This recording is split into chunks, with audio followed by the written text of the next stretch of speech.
Superglue Wooden Pirates. I'm first mate Smee'Bernard and this is Mutiny Music episode 3. Today we're going to run them jewels as we review Run the Jewels 4. Run the Jewels are an alternative hip hop duo that consists of Killer Mike and LP. The two found solo success before coming together to collaborate on LP's Cancer for Cure and Killer Mike's album Rap Music. The two then ventured out on tour together that was such a success that they decided to come together to collaborate on Run the Jewels, taking the name from LL Cool J's song Cheesy Rap Blues. The duo dropped their self-titled debut album in 2013, placing it on their website for free download, a trend that they'd continue with each release. This first album saw them take relatively loose flows over the top of alternative beats and mix talk of violence and underscore it with a wry humour. It definitely put their anti-authority stance front and centre, but it only occasionally touched upon politics in the songs. In 2014, the band released Run the Jewels 2. This saw them tighten their flow to darker sub-bass tracks, and they delved deeper into their stance against authority in the system and against police force. The song Close Your Eyes and Count Fuck saw a rare appearance from Rage Against the Machine's Zach De La Rocca. This would go on to be a recurring collaboration for the band on future releases. 2016 saw the release of Run the Jewels 3. This release featured more guest artist collaborations throughout the album and sonically felt a lot lighter than the previous release of RTJ2, although that was offset by the heavier stance against the social injustices and issues prevailing in the world, the duo fully embracing being music of consciousness.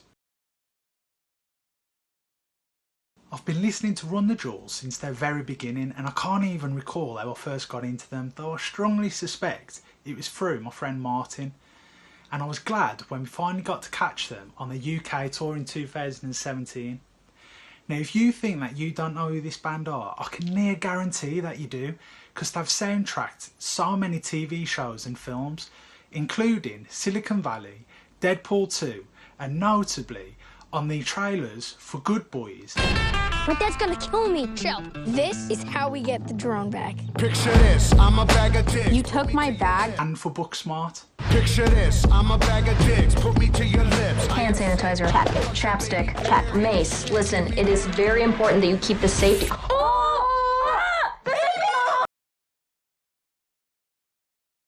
Run the Jewels dropped their fourth studio album Run the Jewels 4 at the start of June 2020, a few days earlier than initially planned, with the band putting out a statement acknowledging the madness of the world at the moment and stating that they wanted the fans to have something to listen to during these troubled and tumultuous times. It's considered the band's first release through a larger record label, coming through RBC Records and BMG via their own imprint, Jewel Runners. It features 11 tracks with a runtime just shy of 40 minutes, and LP once again steps up to serve as the main producer on this record.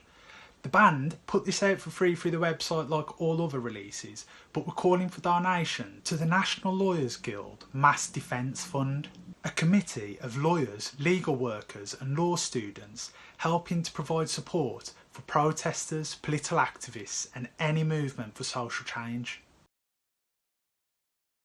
The album clicks into life on opener Yankee and the Brave, Killer Mike dropping in with fierce bars over the top of a stuttering beat before passing off to the LP, the dynamic hustlers back at it again. The self-professed fucked up version of Blues Brothers set the ethos of this album clear. They're stick-up artists and they're going to take what they need in a system designed to keep them down.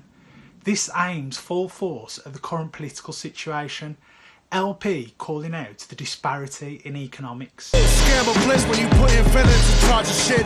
All of us targeted, all we doing is arguing. Killer Mike blasts the racial injustices being committed by the police force and the media. I got 1 round left, 100 cops outside. I can shoot at them or put one between my eyes. Chose to let it, don't matter, it ain't suicide. And if the news say it was, that's a goddamn lie. The escalating electronica beats that run through the background build the tension throughout this track.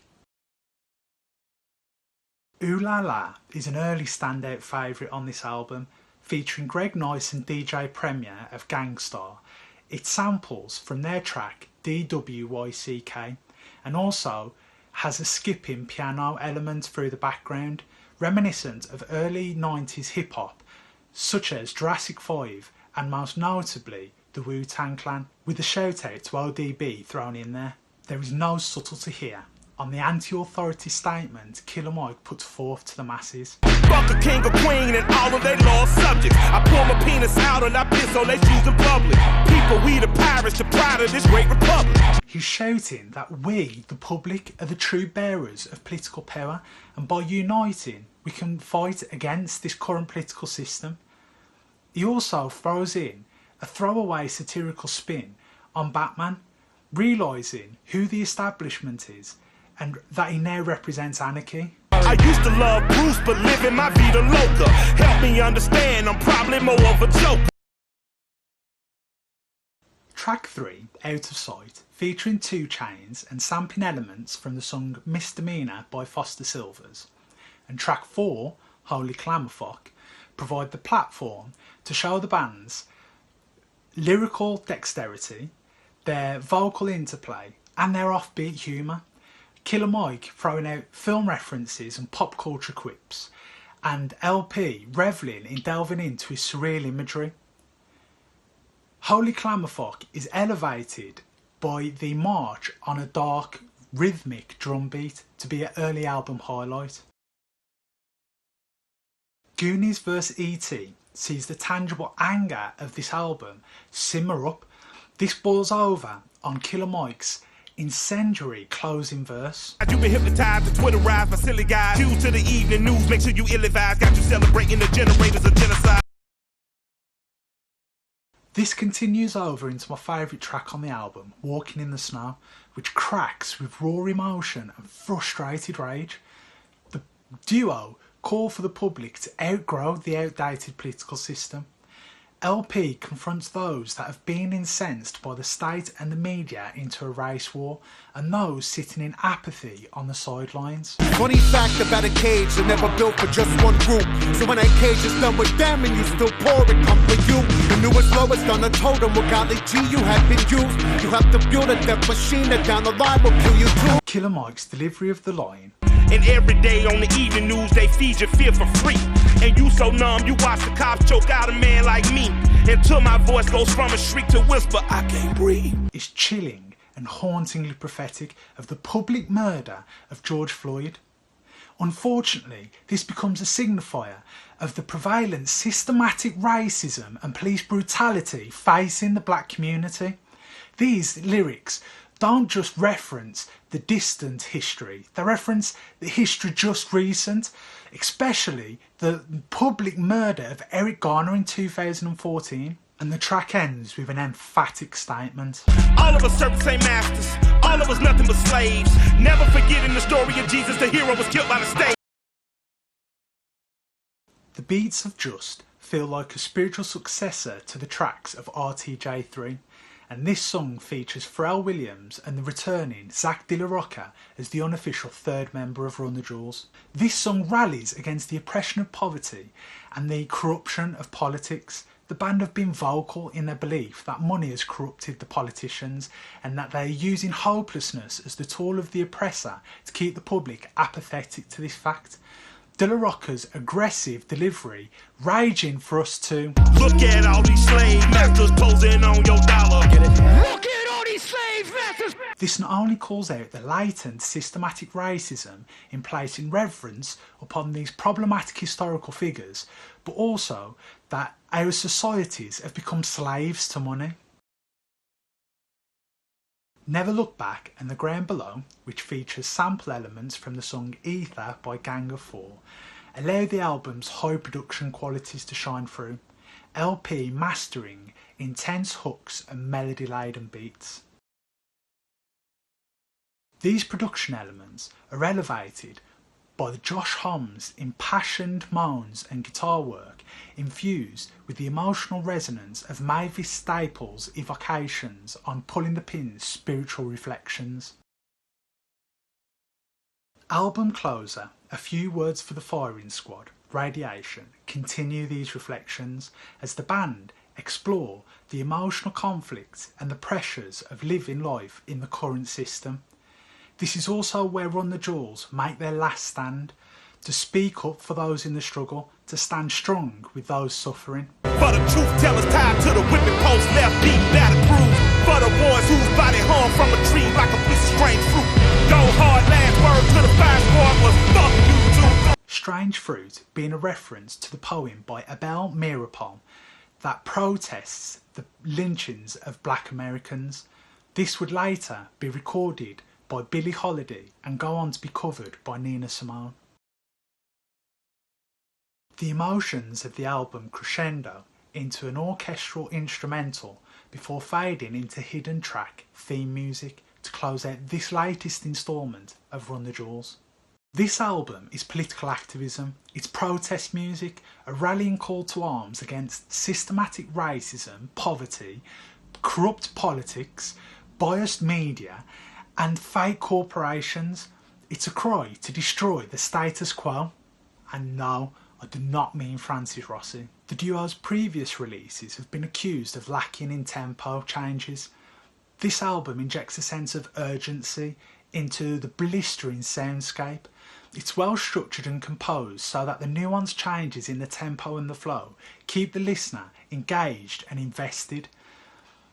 The band improved the sound on each release as the motifs grow in substance and they exude assurance and swagger. Killer Mike and LP have stated they wanted this album to feel like a punch to the face. They wanted to soundtrack progress. They achieved this by being confrontational and aggressive. Beneath the exaggerated scenarios that the band placed themselves in for dramatic effect, they're calling truth to power. Black lives matter. To effect change, you need to educate yourselves and those around you.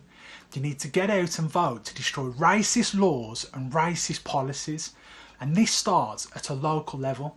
In the words of Killer Mike, the time has come to plot, plan, strategise, organise and mobilise. Run the Jewels album, Run the Jewels 4, is not only the band's strongest output both musically and lyrically, but it will also stand as a powerful reflection of the current times. As an extra follow-up, I'd like to recommend some books I've recently been reading for those interested that carry the same themes that have been discussed on this album. And that is How to Be an Anti-Racist by Ibram X. Kendi, Natives by Akala, and Talking to My Daughter About the Economy by Yanis Varoufakis. Thank you for checking out this latest episode of Mutiny Music. I know that it's been a heavier subject for us to contend with, but it really is a band worth listening to. For a little lighter content, check out Captain Smoozie's SGWP Gaming, Captain Moby's Sexy in Education, and also check the lads out on their podcast Superglue Wooden Pirates, available at Apple, Spotify, Spreaker and all the regular places for your podcasts. Until next time, I've been First Mate Smee'Bernard. Peace.